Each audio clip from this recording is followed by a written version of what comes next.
Did Britain really defeat fascism in 1945? Because it sure as hell looks like fascism has taken a strong foothold in 21st century Britain. As if two-tier Keir's first speech wasn't idiotic enough. This was a meeting to pull together our response. A response both to the immediate challenge, which is clearly driven by far-right hatred, but also all violent disorder that flares up, whatever the apparent cause or motivation. I will take every step that's necessary to keep you safe.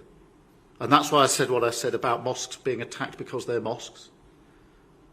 The far right is showing who they are. We have to show who we are in response to that. He felt the need to pour cans of fuel on an already agitated British populace. Yes, the peaceful movement to stand up for Britain has been successfully hijacked by far-right goons and trigger-happy teenagers looking for a bit of thrill. But who is to be blamed for this? Tommy Robinson, who simply said that the law should be applied equally across all communities?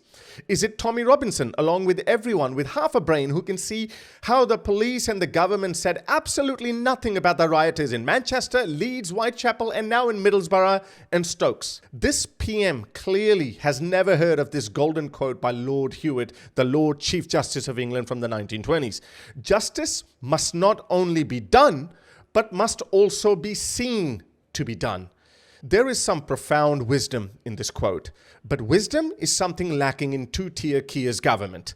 His first speech played right into the hands of far-right hooligans. It angered decent people, and consequently, people who might not believe in violence came out instead of staying indoors. He can keep saying that nothing can justify it, but the world isn't run by fancy, hypocritical speeches. It's run by its people, and when people think that they are not being listened to, they can get out of hand. And that should scare everyone, as it scares me. History is full of such events. The Romans kept the masses in check with free bread and entertainment. When the French aristocracy thought that people would do nothing if you kept ignoring them, they ended up getting a revolution. I, for one, obviously do not want that, because I know that would be the end of people like me too. This is why I've been urging people to remain calm and for the government to listen to its people. Britain was a high-trust society where they never rioted and trusted their government. 2005 Central London bombings, 52 dead, no riots, only outrage, no change. 2013 Lee Rigby hacked to death by 2 terrorists, no riots, only outrage, no change. 2017 Westminster attack, no riots, only outrage, no change.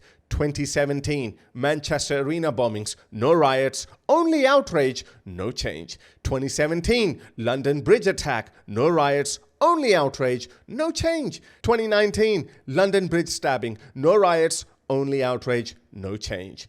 2020 Reading multiple stabbings, 3 dead, no riots, only outrage, no change.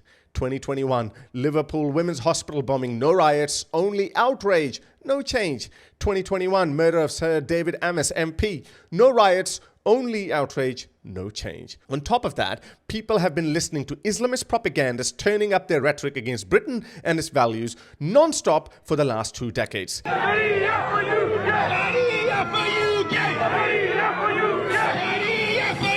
Of Birmingham will not tolerate the disrespect of our Prophet, peace be upon him, and there will be outcomes from your actions. You will have repercussions for your actions.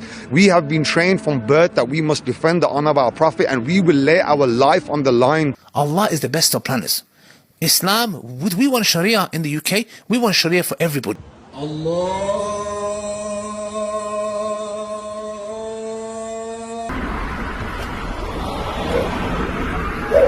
They just put Anjum Chaudhry in prison after so long, which frankly speaking looks like eyewash when you have tens of other Islamists like Mo Hijab, Ali Dawa, Dili Hussain, Roshan Amsal and so many others running uninterrupted, riling up Muslim youth to turn up the heat on everything British. I'm an ex-Muslim. I know that every country that Islam touches turns into a medieval backward society. So forgive me if I don't want the same fate to fall on Britain. So yeah, call me a right-wing thug too if I say things as I see them. Britain was turned into a low-trust society by the ridiculous policies of successive governments. This is why I warned you not to let Labour come to power. Splitting Conservative votes in favour of reform was absolutely useless, and look where we are. Some Conservatives are okay with the thought that maybe things need to get worse before they get better, but be careful what you wish for, because the next 5 years are gonna bring nothing but bad news.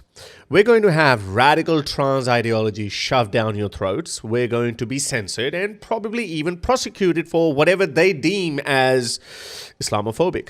Some event was always going to tee this off, be it a migrant doing something, as has been done countless times across Europe, or a jihadi committing a terrorist attack. Britain was sitting on a powder keg for far too long. And now, instead of applying the law equally and arresting Muslim gangs of Middlesbrough, where a white Briton was brutally bashed for holding a St. George's flag, or Stoke, where a police officer pleaded with armed militia Muslim men to please leave the weapons at the local mosque. From this mosque, a small group. If there's any weapons or anything like that, what I would do is discard them in the mosque, leave them here. And you don't give anybody any reason or have any interaction with the police, negative interaction. That's my belief. If there's any weapons, get rid of them. You're not going to arrest anybody. I've been told that no one's going to make arrest. We're going to start dispersing people. Is that right? He assured the Muslim rioters that they wouldn't be arresting them, but on the other hand, the PM of the country doesn't use the same de-escalatory language to the white rioters. To them, he threatens all of them will be arrested, charged, and made to regret taking part, which they should.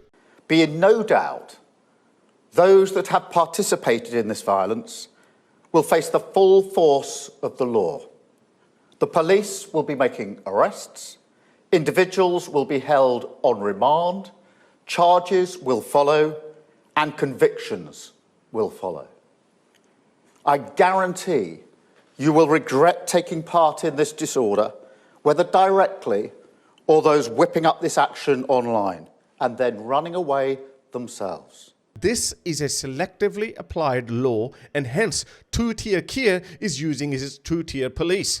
Yes, by all means, arrest these far-right hooligans. No one is defending their actions. But also arrest these Muslim gang members. How hard is it to understand? Moreover, it seems like he is trying to pin everything on Tommy Robinson. The Daily Mail doxed his location, knowing full well their emotions are running high, but this is dog whistling. They are hoping that someone will do the job. Poor Tommy Robinson, you have to feel for him. Sure, he's not perfect, but he's not wrong in this. His family is going through hell right now, and the whole establishment is going after him. However, I must say this, that if you are a patriot and have the best interests at heart for your country, then stay at home, because your peaceful movement has been hijacked by far-right thugs. We don't know who's behind that, because I, for one, know full well that this is not what Tommy wanted and never encouraged. Attacking mosques or burning down hotels housing migrants, no matter the cause, nothing can justify the violence perpetrated by far-right hooligans or the Islamist thugs running wild in the streets of Britain. This is obviously a developing situation, and I'll try my best to keep you updated. These videos are getting demonetized, so if you would like to support the channel, you can be my patron by going to patreon.com/HarusSultan or buymeacoffee.com/HarusSultan.